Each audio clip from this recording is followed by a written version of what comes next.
Dans cette vidéo, on va parler de RAG, donc de toutes les méthodes qui permettent à un modèle d'IA d'aller chercher des informations externes avant de répondre. C'est un sujet assez différent de concepts purement théoriques que j'ai l'habitude de traiter parce qu'on est plutôt sur un vrai problème d'ingénierie. Les méthodes évoluent très vite, il y a énormément de variantes et surtout la bonne architecture dépend fortement des données, des requêtes ou plus généralement des contraintes de l'application. Et au risque de vous décevoir, je ne vais pas parler de la meilleure architecture de RAG, la solution ultime qui fonctionnerait dans tous les cas, et je pense d'ailleurs pas vraiment qu'elle existe. Le vrai but de cette vidéo, c'est plutôt d'avoir l'intuition du fonctionnement global, de faire un état de l'art des principales méthodes, de comprendre à quels problèmes elles répondent et comment on peut les combiner. Et dans un second temps, on appliquera ça à un problème concret avec une démo où on va construire et évaluer une pipeline complète. Et il ne faut pas oublier qu'il y a un énorme écart entre comprendre ces notions et construire un système fiable à grande échelle, et c'est pas du tout un domaine dans lequel je prétends avoir de l'expérience. Donc si c'est justement cette partie plus orientée production qui vous intéresse vraiment, je vous conseille plutôt des contenus spécialisés, par exemple la chaîne IA en prod de Jonas Roman qui m'a semblé plutôt pertinente. Et avant de commencer, je pars du principe que vous connaissez déjà le fonctionnement global d'un LLM, notamment les tokens, la fenêtre de contexte et les embeddings.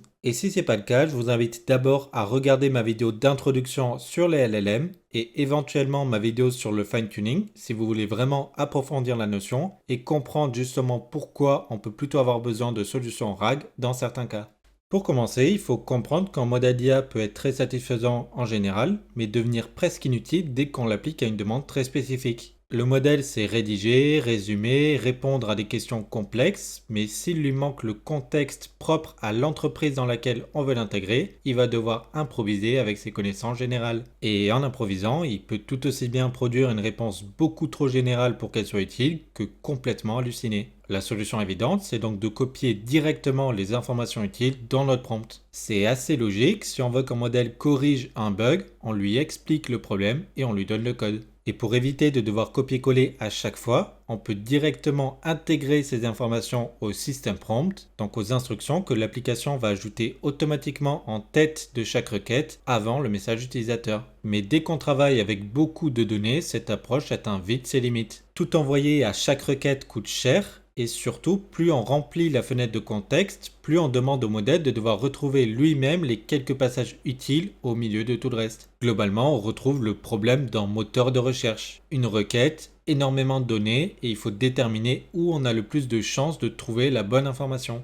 Dans ma dernière vidéo, on a vu qu'on pouvait fine-tuner un modèle généraliste pour l'adapter à une distribution plus étroite, par exemple pour modifier son format de sortie ou sa manière de répondre. Mais là, le problème est différent. On ne veut pas seulement influencer son comportement, on veut lui donner des informations nécessaires au moment où il répond. Et surtout pouvoir modifier ces informations en temps réel sans avoir à préparer un nouveau dataset, relancer un entraînement puis redéployer le modèle. L'ajout de sources rend aussi les réponses beaucoup plus faciles à vérifier. Quand un modèle généraliste répond, on peut difficilement retrouver les passages de ces données d'entraînement qui ont vraiment influencé sa génération. Alors qu'en allant chercher des sources externes, on peut conserver les documents récupérés et les citer avec la réponse. Ça ne garantit pas que le modèle les interprétera correctement, mais on peut au moins vérifier ce sur quoi il est censé s'appuyer. Et c'est justement l'idée générale du RAG. Réussir à récupérer les informations qui semblent pertinentes, le R de Retrieval, les ajouter au contexte donné au LLM, le A de Augmented, et favoriser une meilleure réponse, le G de Generation. Et on pourrait se dire que tout ça est devenu inutile maintenant que les agents savent utiliser des outils et enchaîner plusieurs étapes pour aller chercher l'information d'eux-mêmes. Mais c'est pas forcément le cas et on en reparlera en fin de vidéo parce que c'est une approche très puissante certes, mais qui multiplie les appels au modèle et rend le comportement du système beaucoup moins prévisible. Et pour vraiment comprendre l'utilité d'un RAG, il faut déjà voir ce qui se passe entre la question de l'utilisateur et la réponse du modèle. On va donc reprendre la pipeline complète, étape par étape. Et pour que ce soit plus concret, on va garder le même exemple pendant toute la vidéo. Une entreprise qui vend et installe du matériel professionnel dans plusieurs pays et qui veut mettre en place un assistant de support client. Ces données, ça pourrait être des manuels produits, des conditions de garantie ou une base de données des interventions. Pour commencer, la première partie de la pipeline se fait en amont, au moment où on met en place le système. On commence par récupérer toutes les données auxquelles on veut que le modèle puisse accéder. On appelle généralement cette phase de préparation la phase d'ingestion. Elle se fait une première fois, puis si une source est ajoutée ou modifiée, on peut généralement retraiter uniquement la partie concernée. Le problème, c'est que toutes ces données n'ont pas forcément la même forme. Un fichier Markdown contient déjà du texte assez propre, alors qu'un PDF peut mélanger le contenu avec des numéros de page, des en-têtes répétées ou une mise en page difficile à interpréter. Une première étape de l'ingestion consiste donc à extraire ce qui est réellement utile, nettoyer le résultat et transformer toutes les sources dans une représentation commune. C'est le pré-processing. Mais surtout, on ne jette pas forcément tout ce qui entoure le texte. On préfère conserver les métadonnées, le titre, la date, la version du document, son chemin d'origine et dans notre exemple, le produit concerné, le pays ou le type de client auquel une procédure s'applique. Et on garde aussi la hiérarchie d'origine, donc de quelle source vient chaque passage, de quel document et de quelle section. Parce qu'à la sortie de l'ingestion, tous les passages ne se valent pas. Une procédure tirée du manuel de la version 3 ne dit pas forcément la même chose qu'une procédure équivalente de la version 1, même si elles se ressemblent beaucoup. Donc sans conserver ces étiquettes, on n'aura aucun moyen de les différencier au moment de la recherche. Il reste donc à découper le texte. On va généralement pas indexer chaque document comme un seul bloc, parce qu'un fichier de quelques lignes et un manuel de 300 pages n'offrent pas du tout la même granularité pour la recherche. On découpe donc le texte en passages de taille relativement comparable qu'on va appeler des chunks. Et c'est ce qui va nous permettre de retrouver une information précise sans devoir récupérer tout le document autour. Et évidemment, on ne veut pas non plus découper les données complètement au hasard. Un chunk trop petit, par exemple, peut contenir une phrase sans le contexte nécessaire pour la comprendre vraiment. Et un chunk trop grand risque de mélanger plusieurs sujets et de prendre inutilement de la place dans la fenêtre de contexte. Et pour donner un ordre de grandeur, une valeur assez standard, c'est autour de 2000 caractères par chunk, même si ça dépend évidemment beaucoup du type de document. On essaie aussi de respecter au mieux la structure d'origine, par exemple en coupant entre deux paragraphes plutôt qu'au milieu d'une phrase, ou entre deux fonctions plutôt qu'au milieu d'un bloc de code. Et on peut ajouter un overlap, un chevauchement, donc répéter une petite partie d'un chunk au début du suivant, en général environ 10% pour éviter qu'une information importante soit coupée exactement à la frontière. Et il existe aussi une approche plus récente pour un problème qui est celui du chunk orphelin. Par exemple, un chunk qui décrit une procédure sans jamais préciser de quel produit spécifique il s'agit parce que l'information peut se trouver seulement quelques pages plus haut. L'idée, ça va être de demander à un LLM de générer une courte phrase de contexte pour chaque chunk à partir du document complet, puis de la préfixer au texte avant de l'indexer. Ça coûtera un appel par chunk, donc c'est loin d'être gratuit, mais c'est payé une seule fois à l'ingestion. Et une fois les chunks préparés, on construit l'index qui permettra de les rechercher efficacement. Son objectif, c'est qu'à partir d'une requête, le système puisse retrouver très rapidement les passages les plus pertinents sans avoir à relire et comparer un par un tous les chunks du corpus. La forme de cet index dépendra directement de la méthode qu'on utilise et c'est ce qu'on verra plus tard. Et une fois le système mis en place, c'est quand l'utilisateur pose une question qu'on passe au retrieval. On utilise la requête pour chercher dans l'index, classer les chunks selon leur pertinence et en récupérer un certain nombre. C'est ce qu'on appelle le top K, donc avec un top K de 5, on conserve les 5 meilleurs passages. Et le but, c'est pas encore de répondre, mais de réduire tout le corpus à quelques sources probablement utiles. Ces sources sont ensuite ajoutées dans la fenêtre de contexte avec la question et des instructions sur la manière de les utiliser. Répondre uniquement à partir de passages fournis, citer les documents correspondants et surtout dire qu'il n'y a pas assez d'informations quand la réponse n'apparaît pas clairement dans les sources. Les consignes à elles seules ne garantissent bien sûr pas que le modèle les respectera, mais elles définissent le comportement attendu. Et finalement, le modèle génère sa réponse à partir de la question et des passages récupérés. Mais ça reste en LLM, donc il peut mal interpréter une source, ignorer l'information importante ou produire une réponse incorrecte, même avec des documents pertinents. Et comme la génération repose sur du sampling, donc de l'échantillonnage, deux appels identiques ne donnent pas forcément exactement le même texte en sortie, ce qui peut d'ailleurs rendre les erreurs plus difficiles à reproduire pendant les tests. Maintenant qu'on a les bases, il nous reste à comprendre comment on donne un score aux différents chunks pour pouvoir les classer. Et la méthode la plus directe, c'est la recherche lexicale. Le principe global ressemble à un simple CTRL F, sauf qu'au lieu de chercher une phrase exacte, on regarde plutôt quels mots de la requête apparaissent dans chaque chunk, combien de fois ils apparaissent et quelles importances on doit leur donner. Avant la recherche, on passe par une phase d'analyse. On découpe le texte en termes, On ignore généralement les différences entre majuscules et minuscules, on retire une partie de la ponctuation et on peut normaliser plusieurs écritures d'une même référence. Par exemple, pour traiter erreur 404 avec le tiret du milieu ou le tiret du bas de la même manière. Et on applique aussi souvent ce qu'on appelle du stemming, qui permet de ramener installer, installation et installer à une seule forme commune en conservant la racine. Il faudra simplement appliquer exactement les mêmes transformations au chunk pendant l'indexation et à la requête quand l'utilisateur posera sa question. Et pour voir ce qui se passe concrètement, on va prendre un exemple de requête très simple, erreur 404 serveur. On va aussi imaginer trois chunks contenant chacun quelques-uns de ces mots. En recherche lexicale, on peut représenter chaque texte comme un bag of words, donc littéralement un sac de mots. On ignore complètement l'ordre et la structure des phrases pour ne garder que les termes présents et ce qui nous intéresse, leur nombre d'occurrences. Avec ce vocabulaire simplifié, par exemple, la requête devient une suite de valeurs, erreur 404 et serveur apparaissent une fois et connexion et client sont absents. On obtient donc le vecteur 11100 pour notre requête. Et on fait exactement la même chose pour chaque chunk en gardant toujours les termes du vocabulaire dans le même ordre. Donc pour commencer avec une version simplifiée, on calcule le score de chaque chunk en regardant uniquement les colonnes présentes dans la requête. Pour le premier, on retrouve une fois erreur, une fois 404 et une fois serveur. On multiplie chaque fréquence par celle de la requête, puis on additionne, donc on fait une somme pondérée qui donne un score de 3. Le deuxième chunk contient une fois erreur, aucun 404, mais 3 fois serveur. Son score devient donc 1 plus 0 plus 3, soit 4. Avec cette première implémentation, il passerait devant le premier chunk alors qu'il ne contient même pas le code qu'on cherche. On voit donc les premières limites de cette méthode qui est très naïve. Toutes les correspondances sont traitées exactement de la même manière et les répétitions comme serveur peuvent prendre beaucoup trop d'importance. Et pour mettre à l'échelle tout ça, conceptuellement on pourrait faire ce calcul sur toute la matrice, mais parcourir tous les chunks à chaque question serait très inefficace. En pratique, on utilise plutôt un index inversé. Donc pour chaque terme, on conserve directement la liste des chunks dans lesquels il apparaît avec son nombre d'occurrences associées. Et avec cette méthode, quand la requête arrive, le système consulte seulement les listes associées aux termes erreur 404 et serveur sans jamais examiner les chunks qui n'en contiennent aucun. Il ajoute simplement la contribution de chaque mot au score des chunks concernés, il les classe et conserve les premiers pour former le top K. Mais reste quand même à corriger notre problème de départ, le terme serveur apparaît souvent et ne devrait probablement pas compter autant que le terme 404. Et c'est exactement l'idée du TF-IDF. La partie TF correspondra toujours à la fréquence d'un terme dans un chunk, et la partie IDF mesure plutôt sa rareté dans l'ensemble du corpus. Un mot présent presque partout reçoit un poids faible,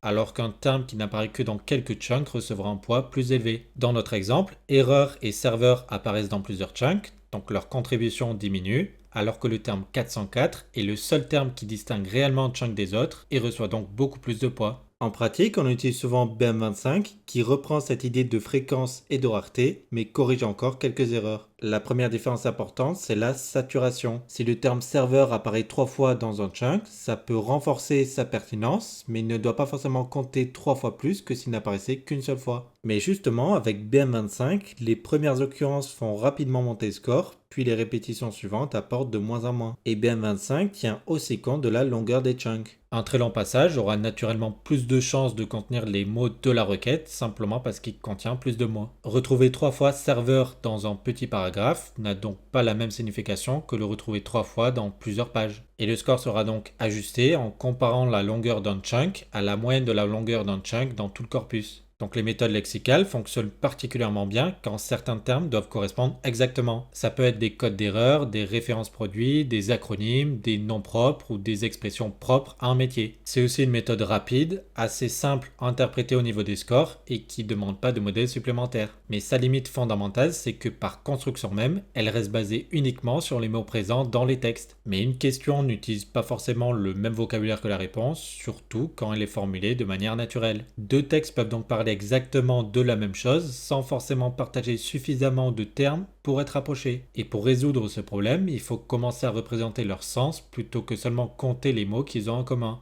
Donc le problème de la recherche lexicale, c'est qu'un client peut écrire que son appareil ne s'allume plus, alors que le manuel parle uniquement d'un défaut d'alimentation. Le sens est le même, mais pas la formulation. Et c'est exactement le problème auquel répond la recherche sémantique. Au lieu de représenter un chunk par les mots qu'il contient, on le passe dans un modèle d'embedding qui le transforme en une suite de nombres, donc en vecteur. J'ai déjà expliqué en détail le fonctionnement des embeddings, mais l'idée importante ici, c'est que des textes qui ont un sens proche doivent obtenir des vecteurs proches. Et il faut donc surtout pas interpréter ce vecteur comme notre bag of words précédent. Une dimension ne correspond plus directement à un mot, et on ne peut pas dire que telle valeur représente l'alimentation ou telle autre les pannes. L'information est plutôt répartie entre toutes les dimensions et c'est leur combinaison qui représente le contenu ou le sens du texte, la sémantique. Pendant l'indexation, on calcule donc un embedding pour chaque chunk et on stocke tous ces vecteurs avec les textes et les métadonnées correspondantes. Ça demande donc un passage sur tout le corpus, mais les modèles d'embedding sont en général beaucoup plus petits et beaucoup moins coûteux qu'un LLM. Et surtout, on ne refait pas ce calcul à chaque question. Tant que les données ne changent pas, les embeddings restent les mêmes, et si un chunk est modifié, on recalcule uniquement son vecteur. Et quand l'utilisateur pose une question, on la passe exactement dans le même modèle. On obtient donc un nouveau vecteur avec exactement le même nombre de dimensions, puis on cherche les vecteurs des chunks qui lui ressemblent le plus. Et pour ce faire, on peut par exemple utiliser la similarité cosinus qui compare globalement leur direction. Plus deux vecteurs sont alignés, plus leur score de similarité est élevé. Dans une version très simple, on peut calculer cette similarité avec tous les chunks, les classer, puis conserver le top K.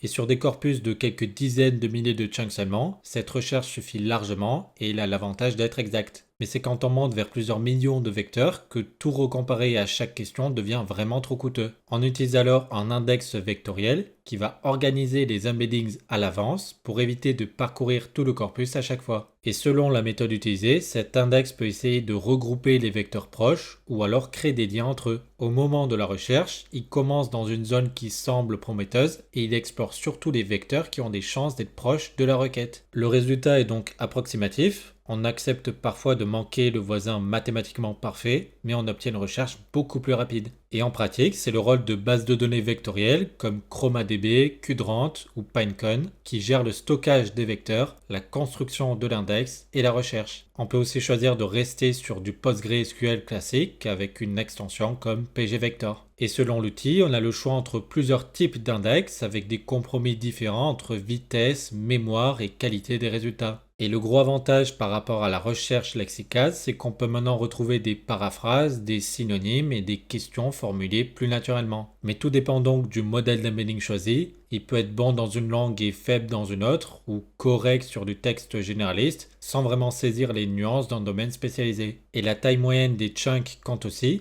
parce qu'un vecteur qui doit représenter plusieurs sujets à la fois devient naturellement imprécis et bruité. Mais la recherche sémantique peut aussi être moins fiable quand une différence minuscule dans le texte change complètement la réponse. Deux références produits ou deux codes d'erreur proches peuvent obtenir des embeddings similaires alors qu'ils ne désignent pas forcément la même chose. On a donc deux méthodes de recherche qui répondent à des problèmes différents. La recherche lexicale retrouve très bien les correspondances exactes, alors que les embeddings retrouvent plus facilement des formulations qui expriment la même idée. Et sur un corpus généraliste, on peut difficilement savoir à l'avance laquelle des deux sera le plus adaptée à chaque requête. Donc plutôt que de choisir définitivement entre les deux, on peut lancer les deux recherches et combiner leurs résultats.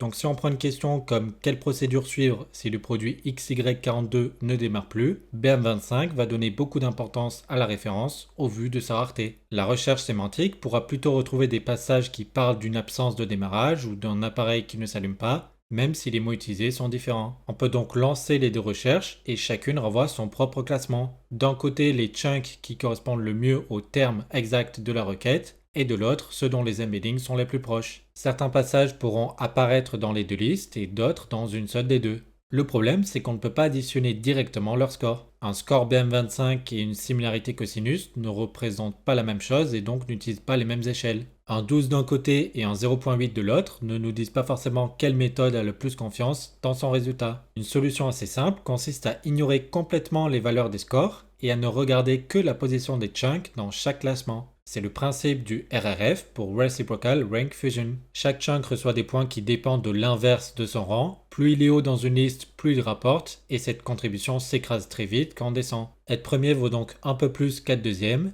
et la différence entre le 40e et le 41e est presque nulle. On additionne donc les points obtenus dans chaque recherche, qui sont maintenant homogènes, pour produire un seul classement commun. Et ce qui est pratique, c'est que le score ne dépend plus que du rang. On peut donc fusionner deux listes de tailles différentes et éventuellement ajouter un troisième retriever plus tard, sans jamais avoir à rendre leur score comparable. Un passage bien classé par les deux méthodes aura naturellement un score élevé, mais un chunk retrouvé uniquement par BM25 peut aussi remonter s'il contient la référence exacte recherchée. C'est ce qui fait souvent de la recherche hybride une bonne base, quand on a un corpus qui mélange du langage naturel avec des références, des noms de produits ou du vocabulaire métier. Mais combiner deux recherches ne garantit pas automatiquement de meilleurs résultats. Si l'une des deux remonte surtout du bruit, la fusion peut aussi faire entrer ce bruit dans le classement final. Il faut donc essayer au mieux de mesurer ce que chaque retriever apporte réellement, quel passage BEM25 peut retrouver seul, lesquels viennent surtout des embeddings, et si leur combinaison améliore vraiment le nombre de bonnes sources présentes dans le top K.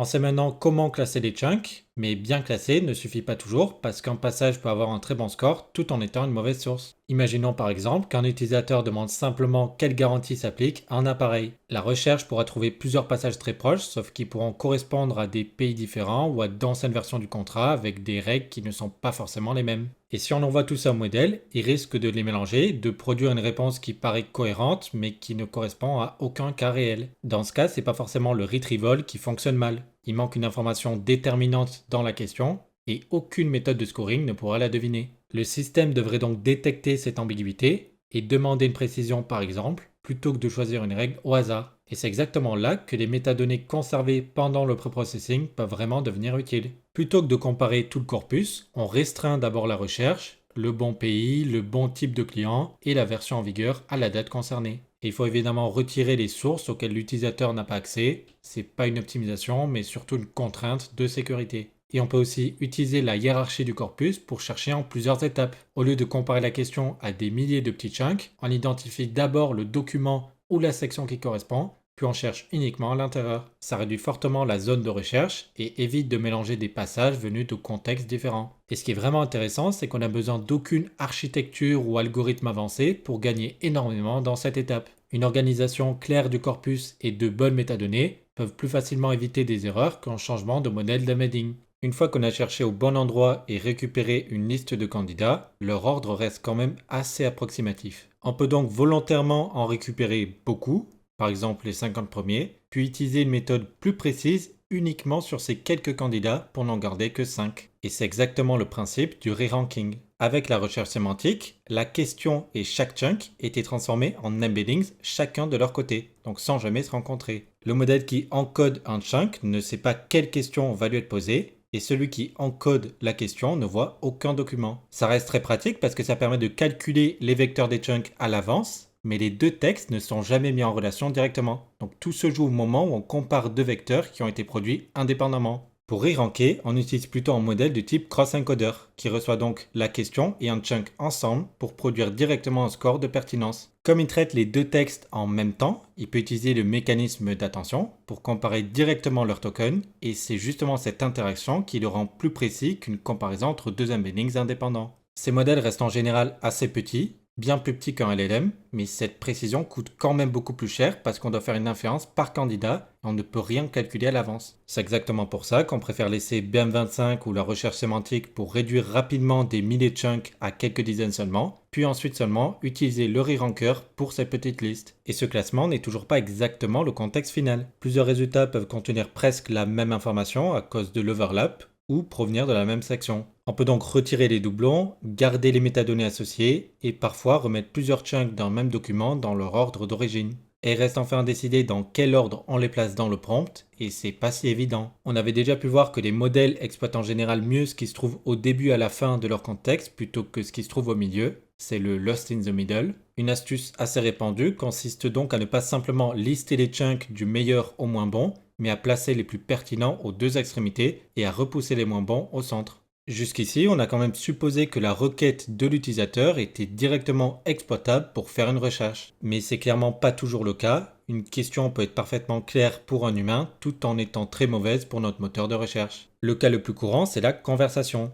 Si l'utilisateur demande d'abord quelle est la politique de garantie, puis enchaîne avec « et pour les clients en France ?» Cette deuxième requête n'a presque aucun sens toute seule. Avant le retrieval, on peut donc demander au modèle de la reformuler en quelque chose comme politique de garantie applicable aux clients professionnels en France. On conserve exactement la même intention, mais on obtient une requête explicite qui peut être envoyée directement à l'index. Étant cogné, on peut aussi en profiter pour ajuster le vocabulaire parce qu'un utilisateur qui parle de client pro peut retrouver une documentation qui n'utilise que des termes comme client professionnel ou B2B. Une autre possibilité, c'est de ne pas chercher directement à produire une seule requête parfaite. Avec le multi-query, on demande au modèle de générer plusieurs formulations de la même question, on lance un retrieval pour chacune, puis on fusionne les résultats. Une formulation peut mieux fonctionner avec BM25, une autre avec les embeddings, et une troisième faire ressortir un aspect de la question qui était moins évident au départ. Et il existe aussi des méthodes plus contre-intuitives, comme HIDE pour Hypothetical Document Embeddings. L'idée, c'est que la meilleure manière de répondre à une question donnée, c'est parfois simplement de commencer par imaginer à quoi pourrait ressembler une réponse idéale, en demandant au modèle de générer un passage hypothétique qui pourrait répondre à la question.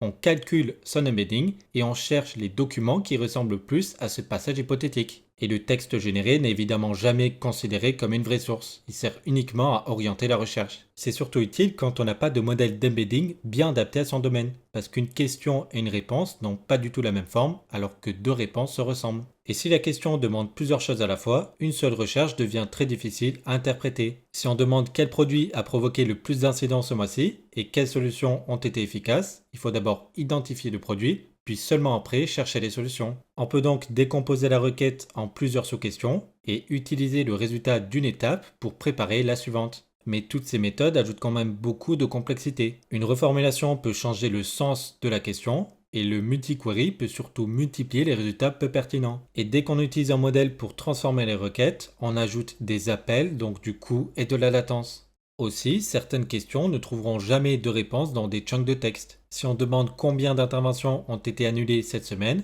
retrouver des passages qui parlent d'annulation ne servira à rien. L'information existe déjà sous forme structurée dans une base de données et le bon outil n'est plus un moteur de recherche mais une requête SQL. On peut alors utiliser un modèle pour faire du texte to SQL. On lui donne le schéma de la base, il génère une requête adaptée à la question, cette requête est exécutée et le résultat est renvoyé au modèle pour qu'il formule sa réponse. Évidemment, il faut encadrer sérieusement ce qu'il a le droit de lire ou de modifier, typiquement avec un compte en lecture seule et une validation des requêtes avant exécution, parce qu'on ne veut pas qu'un simple prompt permette d'accéder à n'importe quelle donnée. Et SQL n'est qu'un exemple en soi. Pour connaître l'état actuel d'une intervention, on utilisera plutôt une API, et pour une information très récente, une recherche web sera souvent plus adaptée. On peut donc construire une application avec plusieurs sources, chacune adaptée à un certain type de données. Mais il restera à décider laquelle utiliser, et c'est le rôle de l'étape de routage. Une question sur une procédure part vers l'index documentaire, une question qui demande un chiffre vers SQL,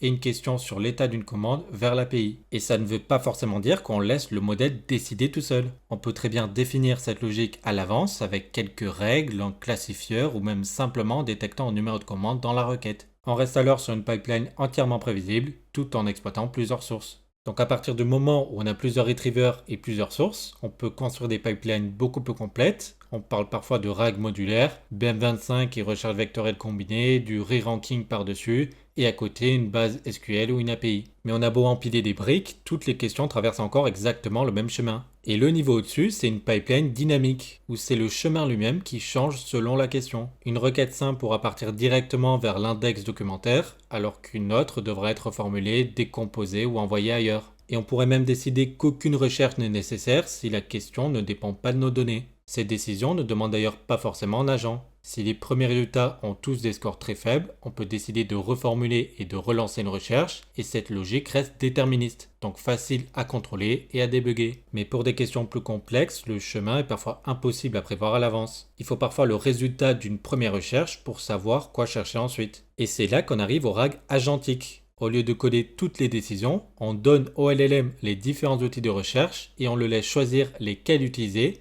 dans quel ordre et s'il doit recommencer après avoir observé les premiers résultats. Le retrieval devient donc un outil parmi tant d'autres. Ça apporte certes beaucoup de flexibilité, mais avec deux difficultés propres aux agents. D'abord, les erreurs se propagent. Une mauvaise première recherche oriente la décision suivante et ainsi de suite, ce qui peut éloigner le modèle de la réponse idéale. Ensuite, il faut réussir à définir une condition d'arrêt fiable. Sinon, rien ne garantit qu'il s'arrête de chercher, même une fois qu'il aura de quoi répondre. Et plus la pipeline devient dynamique, plus l'observabilité devient importante. Il suffit plus de regarder la réponse finale, on veut savoir quelle requête a réellement été envoyée, quelles sources ont été consultées et pourquoi une recherche a été relancée. Sinon, quand une réponse est mauvaise, difficile de savoir quelles étapes sont responsables. Et c'est le problème avec toutes les briques qu'on vient d'ajouter. Une pipeline plus complexe peut sembler meilleure sur quelques exemples sans qu'on sache réellement si c'est vraiment amélioré.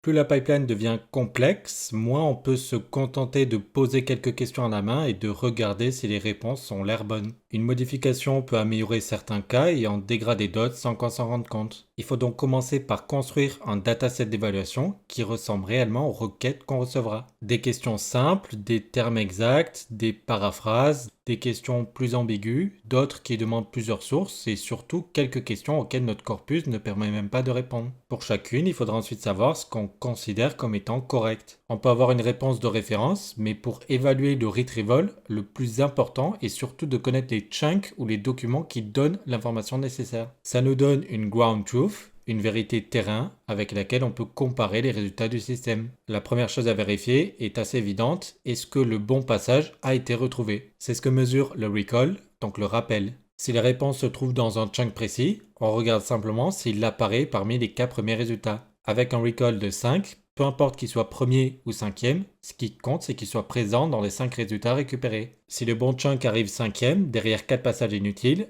le recall est quand même considéré comme réussi. Et donc si on récupère 50 chunks à la fois, on peut obtenir un excellent recall simplement en cherchant beaucoup trop large. Il faut donc aussi regarder à quelle position arrivent les bonnes sources, et il existe pour ça d'autres métriques, comme le MRR, qui récompense le fait d'avoir les passages pertinents tout en haut du classement, et pas seulement présents quelque part dans le top K. On peut ensuite vérifier si la réponse finale donnée par le modèle est correcte par rapport à la réponse attendue. Mais là encore, c'est pas suffisant. Un modèle peut donner la bonne réponse pour de mauvaises raisons, par exemple en utilisant ses connaissances générales, alors que les sources fournies ne permettent pas réellement de la justifier. Il faut donc aussi mesurer sa fidélité aux sources, sa groundedness. Est-ce que les affirmations produites sont réellement supportées par les passages qu'on lui a donnés? Et la question logique, c'est donc qui va juger ça? Vérifier à la main sur des centaines de questions, c'est vraiment une énorme charge de travail. Donc en pratique, on utilise un autre LLM comme évaluateur, c'est le LLM as a judge. Et on préfère des modèles frontières, donc des modèles récents pour ce rôle, même si la production tourne sur un modèle plus petit.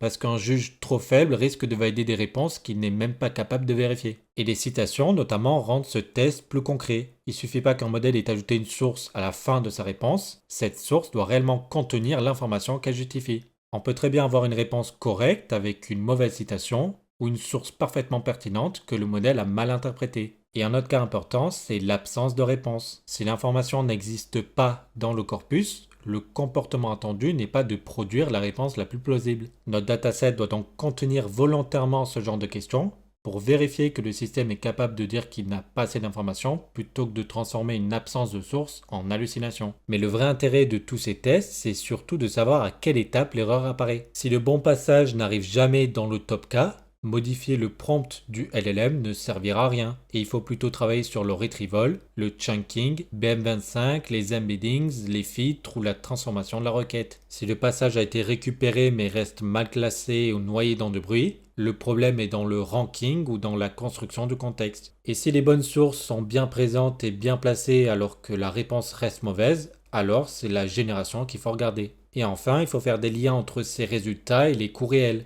Une partie est payée en amont pour calculer et stocker les index et les embeddings, et une autre à chaque requête. Ajouter un re-ranker du multi-query ou plusieurs étapes agentiques peut améliorer certains résultats, mais augmente aussi la latence, le nombre d'appels et la complexité à maintenir. Maintenant, si on résume tout ça sous forme d'arbre de décision, ça tient en quelques branches seulement. Si le corpus tient dans la fenêtre de contexte, on n'a peut-être même pas besoin de RAG, en se méfiant quand même du fait que tenir dans la fenêtre ne veut pas forcément dire être bien exploité par le modèle. Sinon, on part généralement sur de l'hybride et ensuite seulement on se laisse guider par les erreurs qu'on observe. Par exemple, si les bons passages sont retrouvés mais restent mal classés, on peut ajouter un re-ranker. Si les résultats dépendent du pays ou de la version d'un document, il faut ajouter de la métadonnée et des filtres. Si c'est la requête elle-même qui est inexploitable, on la reformule. Et si l'information n'est tout simplement pas dans les documents, il faut changer d'outil. Mais l'idée importante à retenir, c'est l'ordre. Commencer avec la solution la plus directe, l'évaluer, puis ajouter une brique uniquement quand elle corrige un problème qu'on a réellement observé. L'architecture la plus avancée n'est pas forcément la meilleure, et par exemple, une recherche hybride bien configurée sur un corpus bien organisé suffit dans énormément de cas. Parce qu'au final, un RAG, ça se résume pas seulement à une base vectorielle qu'on connecte en LLM. Tout ce qu'on a pu voir jusqu'ici tourne autour du même problème. Organiser de l'information, retrouver ce qui est utile au bon moment, et donner assez de contexte au modèle sans pour autant lui envoyer tout le corpus. Et cette logique peut aller beaucoup plus loin que des simples chunks indépendants. On peut par exemple construire des knowledge graphs pour représenter explicitement les relations entre les différentes entités du corpus au lieu de les laisser implicites dans le texte. L'intérêt, c'est qu'une question qui demande de relier plusieurs informations ensemble n'oblige plus à espérer qu'un seul chunk contienne toute la chaîne. Si on sait qu'un produit appartient à une gamme, que cette gamme est couverte par un contrat et que ce contrat a été révisé à telle date, on peut suivre tous ces liens de proche en proche plutôt que de chercher un passage qui dirait tout d'un coup. Et on peut aussi se tourner vers une idée qui est plus récente, celle des LLM Wiki. Plutôt que de garder les documents bruts découpés en chunks, on demande à un agent de les compiler progressivement en un véritable wiki. Des pages à Markdown reliées entre elles avec des résumés, des articles par concept et des références croisées. Et c'est ce wiki qu'on va interroger ensuite plutôt que les sources d'origine.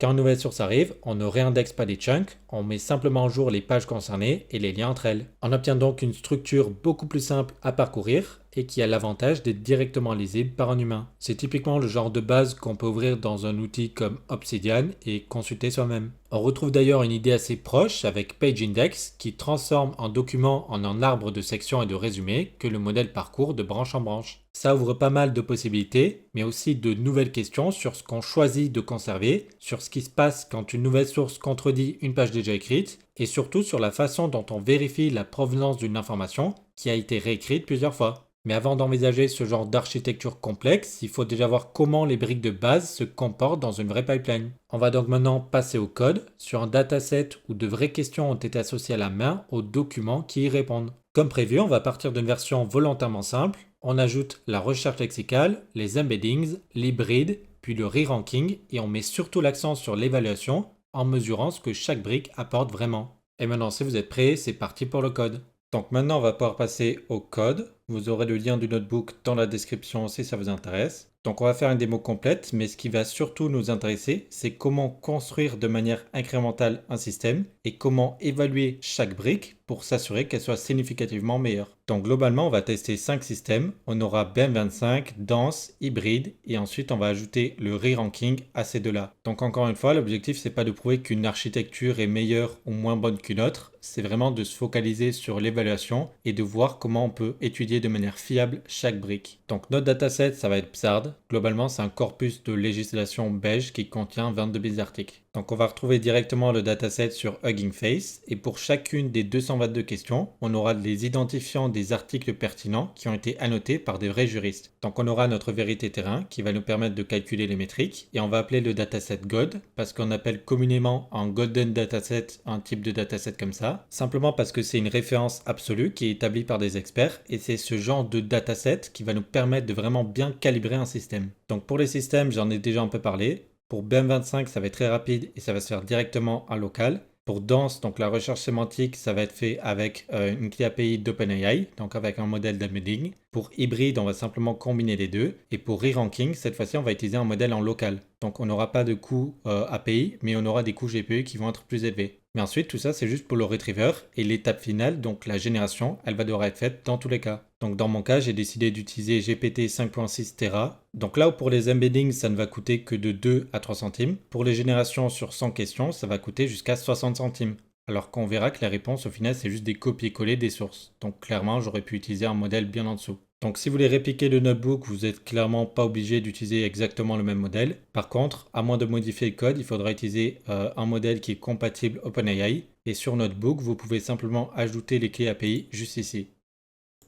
Donc on va maintenant pouvoir passer au setup. Donc globalement sur les librairies qu'on va utiliser, on aura d'abord LangChain. Donc c'est ce qui va offrir le format document. Il va aussi permettre le découpage des chunks. Il va aussi faire le pont avec OpenAI et les index vectoriels. Ensuite on va devoir utiliser le Facebook AI Similarity Search. Donc âme sensible s'abstenir, mais pour la suite du notebook je vais devoir l'appeler FES. Et donc fez va faire le rôle de l'index vectoriel, donc de stocker les embeddings en mémoire. Ensuite, on va utiliser rank BEM25 donc pour la recherche lexicale, sentence transformers qui va permettre d'exécuter les re-rankers en local, et ensuite on va utiliser dataset qui va permettre de charger le dataset directement depuis Hugging Face. Donc voilà, c'est à peu près tout pour les imports, il n'y a pas grand chose à dire, on va pouvoir passer à la suite.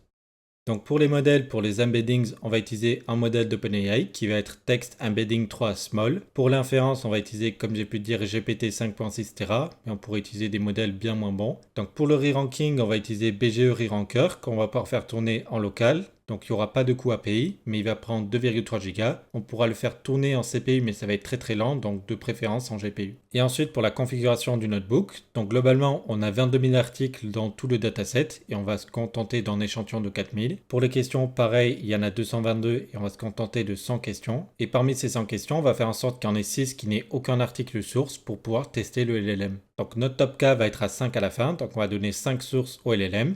Mais comme on a pu le voir dans la vidéo, pour l'hybride notamment, il faudra plus de candidats pour chaque retriever, donc on va demander 30 candidats. On va pouvoir maintenant charger le jeu de données.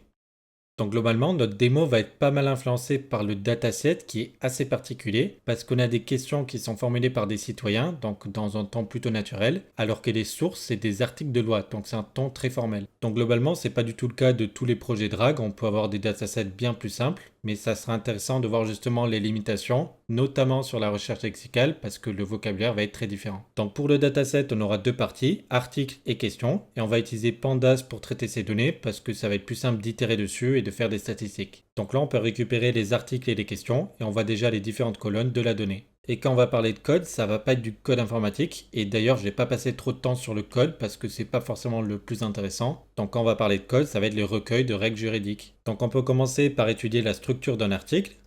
Donc on aura déjà un identifiant qui va être unique par article, et ensuite on aura plein de choses, donc le type de loi, le chapitre, le livre, les sections, etc. Et la première remarque à faire, c'est qu'au sein d'un article, on comprend même pas forcément de quoi on parle. Donc ça va toujours commencer par le présent article, etc. Mais on verra que les thèmes de l'article en lui-même, donc dans ce cas-là l'expulsion, ne sont même pas forcément dans les termes de l'article. Et c'est là la première difficulté de ce dataset, c'est surtout la forme de l'article. Si on veut trouver de quoi ça parle, au final l'information va pas forcément venir de l'article, mais plutôt du chapitre. Donc sachant que les métadonnées vont être très importantes, il faut déjà comprendre comment elles sont réparties. Donc déjà là pour part, act, section et subsection, on a des NaN, donc pour not a number, ça veut simplement dire que la donnée est absente. Et il faudra faire attention à ça parce que si on se base sur des métadonnées qui ne sont pas toujours présentes, on peut déjà avoir un problème. Donc c'est pour ça qu'on va essayer d'étudier leur répartition. Et donc on va surtout exploiter tout ce qui se rapproche de 100%, donc le type de loi, le code, la description et la référence. Et d'ailleurs la description prend souvent tout ce qui est au-dessus, donc toute la structure de l'article. Et donc comment on va injecter ces métadonnées? D'un côté, on va les injecter directement dans le texte brut de l'article, notamment pour faciliter la recherche avec BEM25. Mais de notre côté, on va aussi les garder comme métadonnées dans l'objet document donc, qui est fourni par LangChain, et c'est ce qui va nous permettre de les filtrer par la suite. Et maintenant, on peut s'intéresser à la vérité terrain, donc notre dataset Gold. Donc on peut voir en moyenne combien d'articles sont attendus pour chaque question. Donc sur les 222 questions, il y en a 83 qui n'attendent qu'un seul article, et la moyenne est à 4,8. Donc plus la question attend d'articles différents, plus ça va être simple d'avoir un bon recall parce qu'il suffira d'avoir l'un d'entre eux. Par contre, pour le MRR, ça va être plus dur parce qu'on ne saura pas forcément quel article mettre en priorité. Et donc pour la suite du notebook, on va prendre une seule question comme fil rouge. Donc notre question, ça va être « Je suis témoin d'une infraction. Quels sont mes droits pendant cette audition à la police en tant que témoin ?» Et donc on peut voir que cette question attendra précisément 5 articles et il ne faudra pas confondre les articles et les chunks parce que si un article est très grand, il pourra être décomposé en plusieurs chunks. Et nous, ce qu'on va trier, c'est des chunks et pas directement des articles. Donc maintenant, ce qui va être intéressant, c'est de confirmer l'hypothèse qu'on avait, qui était de dire que la recherche lexicale va être compliquée parce que les termes exacts ne vont pas forcément matcher entre la question et les sources. Et c'est exactement ce qu'on essaye de faire juste ici avec le recouvrement. Donc on prend 5 questions et à chaque fois on étudie toutes leurs sources et on a vu qu'en moyenne une question c'est 5 articles. Donc on va étudier le recouvrement, donc les mots qui matchent entre la question et les différents articles, et on va ignorer les mots communs et les mots qui font moins de 4 caractères. Et là, on peut voir que certes, les questions sont pas forcément très longues, mais quand même, sur tous les articles fournis, on retrouve très peu de mots. Et donc, ça peut confirmer notre hypothèse que ce dataset n'aura pas forcément de bons résultats avec la recherche lexicale seule. Et maintenant, on peut se concentrer sur la longueur des articles. Donc, en moyenne, un article fait 137 mots et 90% des articles vont être en dessous de 300 mots. Et ce qu'il faut surtout comprendre pour le chunking, c'est qu'on va pas mélanger des extraits de différents articles. Les articles vont être traités séparément. Parce qu'à part les métadonnées, on n'a pas de source suffisamment fiable pour prouver que deux extraits d'articles différents sont suffisamment proches pour être fusionnés. Donc globalement, si un article est très long, il va être décomposé en plusieurs chunks avec de l'overlap. Mais par contre, si un article est très court, on va être obligé d'en faire un seul chunk et on ne pourra pas artificiellement le rallonger. Et comme on a pu le voir, le vrai risque, c'est que sur un nombre de mots peu représentatif, on a de grandes chances que la recherche lexicale ne marche pas très bien. Et au contraire, si on a des chunks qui sont trop longs, on a un risque que la recherche sémantique ne marche pas très bien si l'extrait part un peu dans tous les sens. Et c'est pour ça qu'on va fixer une taille maximale de chunk à 2000 caractères. Donc maintenant qu'on a compris à quoi ressemblent les articles, on va pouvoir passer au chunking. Donc comme prévu pour le chunking, on va utiliser la méthode qui vient de LangChain, donc Recursive Character Text Splitter. On va mettre une taille maximale de 2000 caractères et un overlap de 200 caractères. Et donc l'overlap, ça va être uniquement pour les chunks qui viennent d'un même article. Et avec cette fonction, on va globalement créer l'objet document. Donc d'un côté, on va contenir le texte brut du chunk et de l'autre, les métadonnées associées au chunk. Et c'est ça qui va nous permettre de filtrer ensuite. Et pour le chunking, on va juste couper au meilleur endroit possible. Donc on aura un ordre de priorité des séparateurs. Donc là, ce sera double saut de ligne, espace et caractère. Et pour chaque chunk, on essaye de maximiser la taille. Donc on n'essaye pas de chercher de gauche à droite le premier endroit optimal pour découper, mais plutôt de droite à gauche, donc à partir de 2000 caractères. Et en fonction du type de document sur lequel on travaille, on pourra imposer d'autres séparateurs. Par exemple, si on travaille sur du code Python, ça pourrait être des mots-clés comme classe, def, etc. Et ensuite, notre chunk va ressembler à ça. Donc si on affiche nos métadonnées, on voit qu'on a source et code. Et si on affiche le contenu, on voit qu'on a les métadonnées qui sont écrites en brut dans le texte, et notamment la description de l'article, et ensuite seulement l'article en entier. Et on peut comprendre pourquoi c'est important, parce qu'il y a des termes qui pourraient apparaître dans la question et dans la description de l'article, mais pas forcément dans le texte brut de l'article. Et maintenant qu'on sait comment chunker, on va pouvoir appliquer ça à tout dataset. Mais avant de faire ça, on doit échantillonner pour notre démo. Donc 100 questions seulement parmi les 222 et 4000 articles parmi les 22 000. Et donc on ne pourra pas piocher au hasard les 4000 articles parce que ça va dépendre des 100 questions qu'on prend et surtout de ce que le Gold attend comme article à partir de ces 100 questions. Donc on va devoir d'abord sélectionner tous les articles nécessaires à répondre à ces 100 questions. Et on a vu qu'en moyenne, une question attendait 5 articles. Et une fois qu'on aura le strict minimum pour répondre à nos 100 questions, on va compléter jusqu'à 4000 articles au hasard. Donc ça va être en quelque sorte les fausses pistes de notre dataset. Et au final, sur nos 4000 articles, on voit qu'il y en a seulement 300 qui vont être nécessaires, donc ça reste un travail qui va être compliqué pour notre retriever. Et ensuite, pour ces questions au hasard, on va enlever tous les articles nécessaires pour voir comment le LLM réagit. Il faudra juste faire attention à ne pas enlever certains articles si d'autres questions en dépendaient. Et une fois l'échantillon fait, on pourra enfin chunker tout le corpus. Donc là, on peut voir qu'en moyenne, un chunk fera 864 caractères et en moyenne, par article, on aura 1,3 chunk seulement. Donc maintenant que tout est prêt, on va pouvoir passer à la recherche lexicale. Donc pour la recherche lexicale, on va utiliser BEM25. Donc on va simplement tokeniser le texte, donc ne conserver que les mots et les mettre tous en minuscules. Et ensuite, il suffira simplement d'instancier notre objet BEM25 et d'appeler getScore pour avoir les résultats. On va simplement conserver les k meilleurs scores et on va renvoyer une liste de tuples où à chaque fois on aura le chunk et le score associé. Et c'est vraiment tout, on va déjà pouvoir faire une fonction qui prend une question, un retriever en particulier et qui va afficher le top k des sources conservées. Donc on peut voir le premier exemple en utilisant BEM25. On a toujours notre question fil rouge et les articles attendus par le Golden Dataset. Et là, on a le top 5 récupéré par BEM25. Et on voit qu'il n'y a aucun article qui correspond. Mais au moins, pour deux des sources, on a le code qui est le bon. Donc ce résultat ne suffit pas à confirmer notre hypothèse, mais on voit déjà qu'il y a une tendance. Et maintenant, on va pouvoir passer à la recherche dense ou recherche sémantique.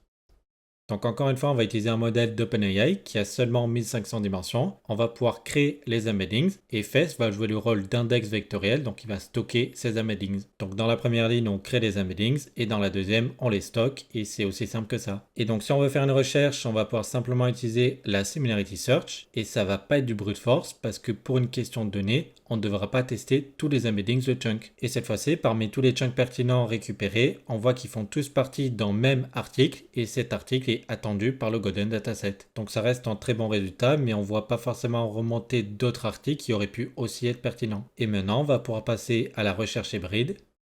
Donc ça va nous permettre de combiner les scores de BM25 avec les scores de la recherche sémantique qui par défaut sont pas comparables. Mais pour chaque chunk en fonction de son rang dans chacun des deux retrievers, on va pouvoir faire un score final qui résume tout ça. Et on verra clairement l'intérêt de l'overfetch, donc le fait de prendre 30 chunks pour chaque retriever alors qu'à la fin on n'en veut que 5. Ça va permettre une meilleure combinaison, notamment pour des chunks qui pourraient être top 1 dans le sémantique mais ne même pas apparaître dans le top 10 sur le BM25. Et la fonction est très générique parce qu'elle prend des rankings, donc c'est notre liste de tuples avec chunk et score associés. Donc on pourra très bien par exemple ajouter un troisième retriever si on en a envie. Et donc la formule c'est simplement la somme où pour chaque rang on va faire 1 divisé par k plus rang, où k ça va être notre coefficient d'amortissement qui va être à 60. Et le résultat est le suivant, on a toujours le même article qui a été remonté par la recherche sémantique et d'autres articles qui ne sont pas attendus par le Golden Dataset et qui ont été remontés par BM25. Et on peut voir plus en détail ce qui s'est passé avant la fusion.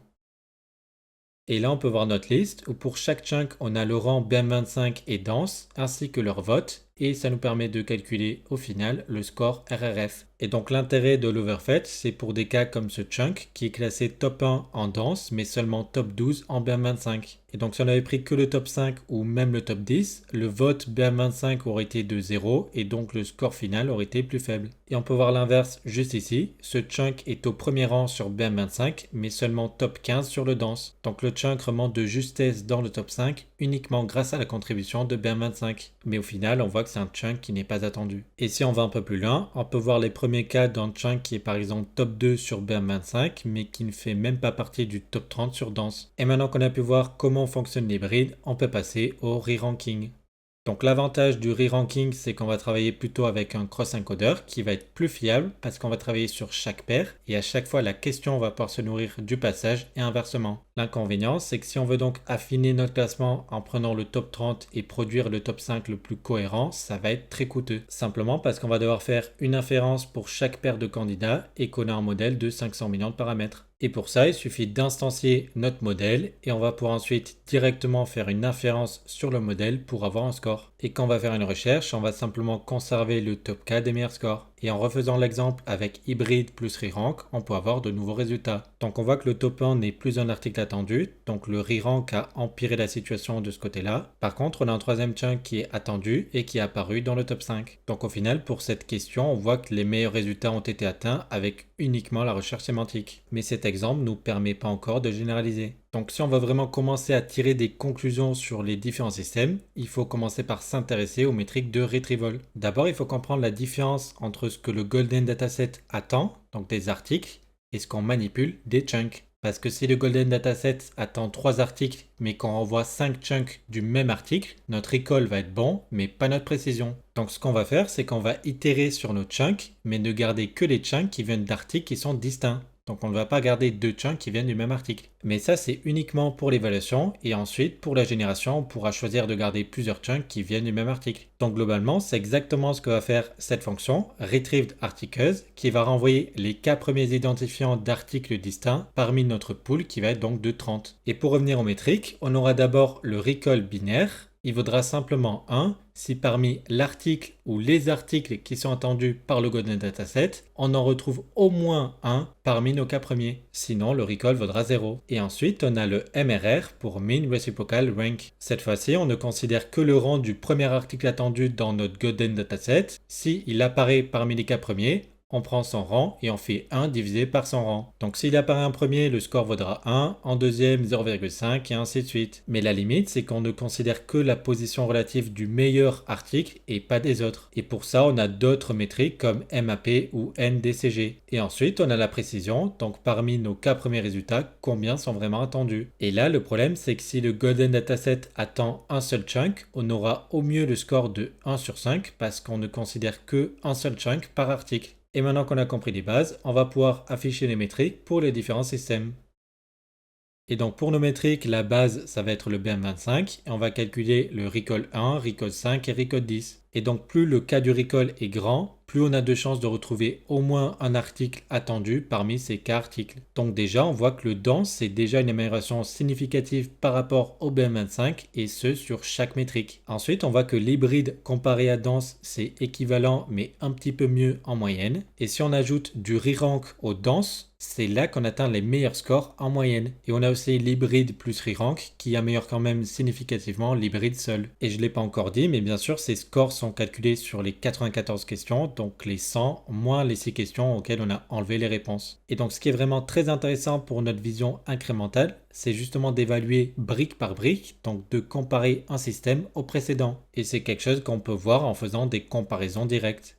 Donc on compare uniquement sur le MRR, sur toutes les questions, et pour chaque question, on va voir lequel des deux systèmes est meilleur. Et globalement, peu importe ce qu'on compare, on voit qu'il y a plus de la moitié qui est identique. Donc ça se joue vraiment à quelques détails seulement. Pour certaines questions, la recherche sémantique est meilleure, pour d'autres, le BM25, pour certaines, le re-ranking apporte vraiment quelque chose et pour d'autres, non. Mais la limite, c'est qu'on peut se baser uniquement sur cet échantillon de 94 questions. Et plutôt que d'étendre ça à toutes les questions du dataset, ce qui serait très coûteux, on a une méthode qui est plus économique et qui marche, qui est le bootstrap. Parce que dans ce tableau, on ne calcule l'écart que pour un seul échantillon. Mais en pratique, on aura peut-être des échantillons plus diversifiés qui, par construction même, auront tendance à favoriser un type de méthode plus que l'autre. Et l'idée du bootstrap, c'est que grâce à la loi des grands nombres, on va pouvoir simuler des milliers d'échantillons et c'est ce qui va nous permettre d'avoir des conclusions un petit peu plus fiables. L'idée, c'est que pour construire notre échantillon, on va sélectionner 94 questions parmi les 94, mais avec remise. Donc une même question pourrait être sélectionnée 5 fois et donc plusieurs questions pourront ne jamais être sélectionnées. Ça va permettre d'avoir des échantillons plus diversifiés et donc de conclure si l'avantage d'un système par rapport à un autre repose sur quelques cas très influents ou s'il se maintient sous de nombreux tirages plausibles. Et comme une image vaut mieux que 1000 mots, on va essayer de représenter ça sous forme de graphique. Donc pour chaque système qu'on cherche à comparer, par exemple dense par rapport à BM25 ou hybride par rapport à BM25, on va représenter les 5000 échantillons et pour chaque échantillon,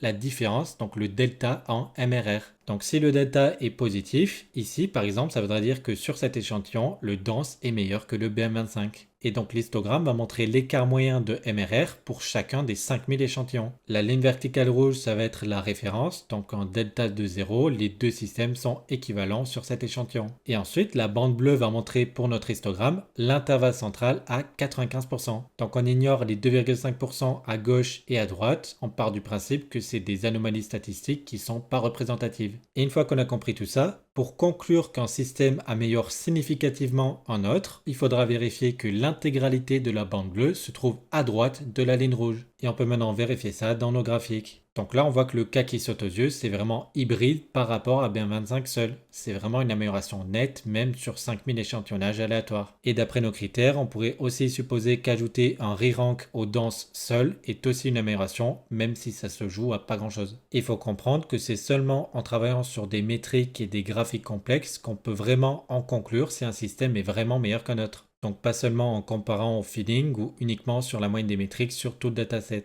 Et c'est à peu près tout pour les métriques. Mais on peut aussi essayer de comprendre le rôle du modèle de re-ranker, parce qu'avec un gros modèle de re-ranker, par exemple celui qu'on utilise de 500 millions de paramètres, on voit que les résultats sont quand même significativement améliorés. Le problème, c'est que ça rajoute du coût de calcul GPU et donc de la latence. Donc on serait tenté de partir sur un modèle plus petit, mais au final, on voit que ça serait une erreur, parce qu'avec un petit modèle de 120 millions de paramètres, on atteint au final des résultats qui sont bien moins bons. Donc un mauvais re-ranker peut clairement empirer la situation, d'où l'intérêt de faire des évaluations. La vidéo commence sûrement à être très longue, mais on arrive à la génération. Donc pour la génération, on instancie simplement le modèle avec ChatOpenAI et une température de 0. Donc ça favorise la reproductibilité, mais il reste une part d'aléatoire, donc c'est pas du greedy decoding. Et ensuite, on va faire deux prompt systems. Donc le premier qui sera très cadré et qui va interdire le LLM d'interpréter les sources. Et pour le deuxième, on va laisser un petit peu plus de liberté au LLM. Donc plutôt que de simplement pouvoir copier et coller des sources strictes, il pourra interpréter un petit peu le texte Et le but, ça va être simplement de vulgariser pour expliquer à une personne qui n'est pas forcément experte. Évidemment, dans tous les cas, on va ajouter le contexte, donc les chunks et la question de l'utilisateur. Et comme j'ai pu déjà en parler, on choisit de donner le top 5 des chunks sans rien filtrer. Mais on pourrait très bien décider de limiter à 2 ou 3 chunks par article maximum, ou alors de combiner tous les chunks qui font partie d'un seul article en un seul, mais ça ajouterait beaucoup de coûts étant donné qu'on aurait plus de tokens en entrée. Je vous laisse mettre pause si vous voulez prendre le temps de lire le système prompt, mais globalement on demande d'afficher information absente si elle est absente, d'ajouter des citations entre crochets et de ne jamais compléter avec ses connaissances générales. On peut donc passer à la réponse finale sur notre question fil rouge. Donc avec BM25, on avait pu voir que les sources remontées par le retriever n'étaient pas des sources attendues. Et sachant qu'on a un très bon LLM, donc à ce jour le tout dernier d'OpenAI, il est capable sans aucune difficulté de détecter que les sources remontées par le retriever ne permettent pas de répondre. C'est pour ça qu'il affiche information absente. Mais si on fait le retrieving avec dense plus rerank, ça marche. Et on voit que le prompt system était très strict, donc au final la réponse c'est juste un copier-coller des extraits les plus pertinents. Et c'est clairement pour ça que le fait d'utiliser un très bon LLM, donc qui coûte très cher, est clairement overkill pour ce cas. Mais avec le prompt system pédagogique, on voit que la génération prend un petit peu plus de liberté et la réponse finale est clairement plus pratique et naturelle.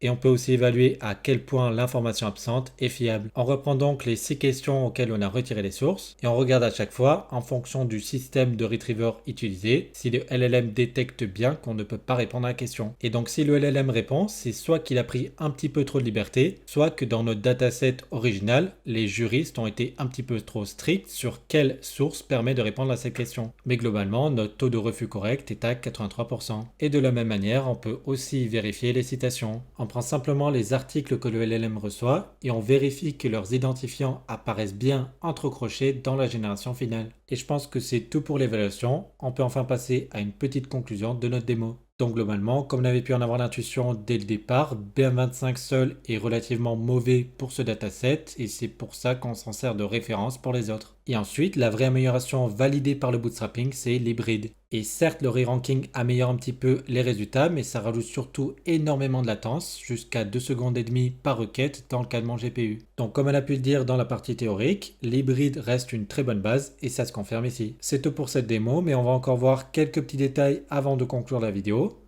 D'abord, il faut parler de la différence entre FES qui est seulement en index vectoriel et les vraies bases vectorielles comme ChromaDB. Avec l'index vectoriel, tout se fait en local et donc il faut gérer par exemple la persistance soi-même, alors qu'une base vectorielle, c'est vraiment une vraie base de données. Les bases de données vectorielles facilitent aussi énormément le filtrage, comme on peut voir ici, avec un filtre sur les métadonnées. Pour les mises à jour, on peut plus facilement update la base de données au lieu d'avoir à le faire manuellement, et même pour le déploiement, dans la plupart des cas, c'est beaucoup plus simple. Donc là, on est resté sur un index vectoriel parce que c'était juste une démo, mais pour un déploiement, il faut privilégier les bases de données vectorielles. Et pour terminer la vidéo, je vais clairement pas passer de temps dessus, mais j'ai pu générer une pipeline de RAG complète qui se veut le plus flexible et donc qui va servir comme une base de départ pour n'importe quel projet. Donc globalement, ça reprend tout ce qu'on a pu voir depuis le début, donc une base BM25, une base sémantique avec le modèle de votre choix, une base hybride, ensuite du re-ranking, mais on ajoute aussi d'autres méthodes comme le multi-query ou le hide qu'on n'a pas encore testé.